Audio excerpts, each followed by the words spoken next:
पैगंबर इब्राहिम को थरे स्वप्न आसिला। तांकु कुहागला कि निज पुओ इस्माइल कुर्बानी दिया। निज पुओ को नहीं गले कुर्बानी पाई बास कुर्बानी देबाकु ही जाउथिले। सेबे फरिस्ता आसिला। से कहला तुमे ए जेउ भाव निष्ठा जेउ श्रद्धा देखाइच सेथिरे ईश्वर प्रसन्न एवं से कहचंती जे पिलाटी को मारिबार कौनसी आवश्यकता नहीं।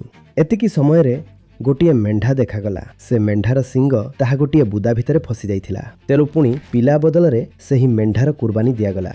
एही कहानीर अर्थ कौन आपण एहा भी तो बुझंतु ना। एही जो पशु अछि ना पशु एहा एक बहुत बड़ संकेत जे मनीष मध्य अनेकांशरे गोटिए पशु ही जी केवल खाइबा पीवा भोग करिबा सेक्स करिबारे शोइबारे निजको मज्जी रखि थाए। आपण श्रेष्ठ होई परिबे ताहा पई सबुठु बड़ प्रतिबंधक होची आपणक भितरर पशु। एही जो भितरर पशु एहार कुर्बानी देबाकू पड़ी थाए।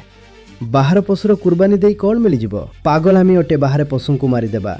पागलामी अटे, क्रूरता अटे, अमानवीय अटे।